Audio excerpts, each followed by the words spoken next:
ఇగో ముఖ్యమంత్రి ఒక మాట చెప్పిండు, బంగారు బిందెలు లంక బిందెలు ఉంటాయి అనుకున్నాం కానీ ఉత్త కుండలు ఉన్నాయి మట్టి కుండలు ఉన్నాయి అన్నాడు. అయిపోయాను ఆడనే అయిపోయింది కదా. ఇంకా పరిపాలన గురించి నేను ఏం మాట్లాడాలి? పాలన అంటే ప్రజారంగమంజకంగా ఉండాలి. 42 శాఖలలో నువ్వు పెట్టే అభివృద్ధి 5 పథకాలు తీసుకొచ్చి సరే కొన్ని అమలు చేసిండ్రు, ఆర్థిక పరిస్థితుల రీత్యా కొన్ని అమలు చేయలే. కానీ అవే కాదు కదా అభివృద్ధి అంటే.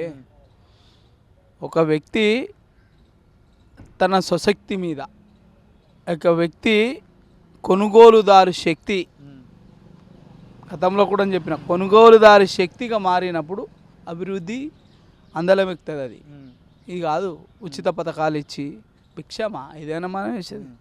అసిస్టెన్స్ అంట ఇది, ఎకనామికల్ అసిస్టెన్స్.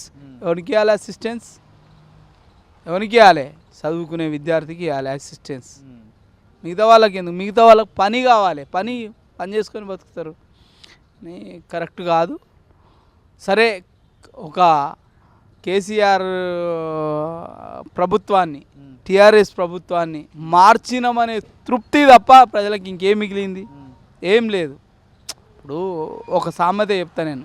పంది అది అత్యుత్తమైన పంది అయినా అధహీనమైన పంది అయినా ఏం చేస్తుంది? అది అసిద్ధమే తింటుంది. రాజకీయ నాయకులు కూడా అంతే. రాజకీయ నాయకులు అంతా రాజకీయ నాయకులు ఉన్న ముగ్గు నిడిచి ఇంకో ముగ్గేస్తారు గంతే. ఏ ముగ్గేస్తారంటే అది అద్భుతమైన ముగ్గేస్తారేమో అంటే అద్భుతమైన ముగ్గులు ఏముండయి. ఇప్పుడు బడ్జెట్లో 28,000 కోట్లు పెట్టిండ్రు. యాక్చువల్గా మొదటి నుంచి ఏమన్నారంటే 35,000 కోట్లు అవసరం పడతాయి అన్నారు. 28,000 కోట్ల బడ్జెట్ పెట్టిండ్రు, 21,000 కోట్లు ఇచ్చిండ్రు. అర్థం చేసుకోవాలి, ప్రజలు అర్థం చేసుకోవాలి. నేనేమంటున్నా, మీకు డబ్బులు లేకపోతే, మీరు ఇయ్యలేకపోతే రైతులకు ప్రజలకు చెప్పుకోండి. ఇగో ఇట్లా మేము దశల వారికి ఇస్తాము, లంక బిందెలు అనుకున్నాము, ఖాళీ కుండలు ఉన్నాయి కాబట్టి ఖాళీ కుండల పరిస్థితి అర్థం చేసుకోండి అని రిక్వెస్ట్ చేసుకోవాలి, బతిలాడుకోవాలి. ఓట్లు వచ్చినప్పుడు అయితే దండాలు పెట్టినారు కదా, కాళ్ళు మొక్కినారు కదా. ఇంకా ఒక మంత్రి ఏమో మేము ఇంకా చేసేది ఉంది, చేస్తాం, అందరికీ చేస్తాం, 2 లక్షల పైచీలకు కూడా చేస్తాం, 1,00,000 వరకు చేసినామంటాడు. ముఖ్యమంత్రి ఏమో మేము అందరికీ వేసేసినామంటాడు. ఇట్లాంటి మాటలు మాట్లాడకూడదు, లాఠీ లేకుండా మాట్లాడకూడదు. ముఖ్యమంత్రి గారు ఇంకో మాట ఏమంటారంటే, నాకు గౌరవం ఇచ్చినా ఇయ్యకు నా కుర్చీకి గౌరవం ఇవ్వాలంటుంటాడు. నీ కుర్చీకి గౌరవం ఇవ్వాలన్న సోయి నీకు ఉంది, కానీ మరి ఆ కుర్చీకి గౌరవం ఇచ్చి నువ్వేం మాట్లాడాలి అనే సోయి ఉండాలి కదా. ఏం మాట్లాడుతున్నావు? ప్రతిపక్ష నేతగా మాట్లాడుతున్నావు, ఒక గుండా లెక్క మాట్లాడుతున్నావు, రౌడీ లెక్క మాట్లాడుతున్నావు. మాట మార్చుకోవా? ఎదుటి వ్యక్తి చెప్పడం నీతి అవుతుంది, కానీ నీకు చెప్పుకోవడం నీతి కాదా? ఎందుకు మాట్లాడుతున్నావు? ఎందుకు ఉందాతనాన్ని ప్రవర్తిస్తలేవు? ముఖ్యమంత్రి సీటుకుండే గౌరవాన్ని ఎందుకు కాపాడతలేవు అని అడుగుతున్నా నేను. ఎలా నాకు చెప్తావు నీతులు శుద్ధులు, మరి నీవు కూడా నేర్చుకోవాలి కదా, నీకు కూడా ఉండాలి కదా శుద్ధులు నీతులు.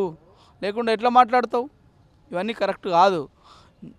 ఇప్పుడు ప్రజాప్రభుత్వం అన్నప్పుడు పాలనలో సమన్వయం ఉండాలి, అధికారిక వికేంద్రీకరణ జరగాలి. ఆ వికేంద్రీకరణ జరగకుండా నువ్వు చేసే పని నీ కిందోడికి తెలియకుండా, నీ మంత్రి చేసే పని నీకు తెలియకుండా జరిగితే ఏం పాలన అన్నట్టు? అభయహస్తం కాయిదాలు ఎన్నడు తీసుకున్నావు? ఎన్ని రోజులలో సార్ట్అవుట్ చేస్తా అన్నావు? ఎన్ని అమలు చేసినావు? ఉద్యమకారులకు ఒక కాలం పెట్టినావు కదా.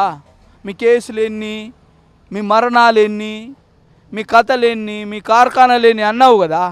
మరి ఏది అని అడుగుతున్నా. చాలామంది ఉద్యమకారులు రోగాల బారిన పడుతుండ్రు. ఏది వానికి అసిస్టెన్స్? నువ్వు తీసుకొచ్చిన పథకాల వల్ల ఒక్క హాస్పిటల్ అన్న ఉచితంగా వైద్యం చేస్తుందా? సోయిందా మీకేమన్నా? ఆరోగ్యశ్రీ పథకం కింద కార్పొరేట్ హాస్పిటళ్ళలో వైద్యం అందుతుందా అని అడుగుతున్నా నేను. అందుతుందా? అభయహస్తం కింద ఆరోగ్యశ్రీ కార్డు ఇస్తా అన్నారు కదా. ఏదైతే స్కీమ్కి ఇచ్చే 5 లక్షల ఇచ్చే స్కీము 10 లక్షలకు పెంచినామన్నారు కదా వైద్య ఖర్చుల కింద. మరి ఏవి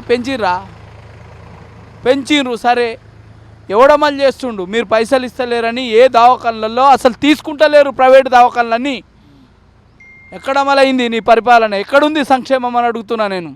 నువ్వే కదా సీట్లో కూకున్నావు కదా, సీటు గురించి ముచ్చట చెప్పినావు కదా, మరి సీటు బాధ్యతలు, అధికారాలు, విధులు ఎందుకు చెప్తలేవు? వాటి గురించి చెప్పాలి కదా.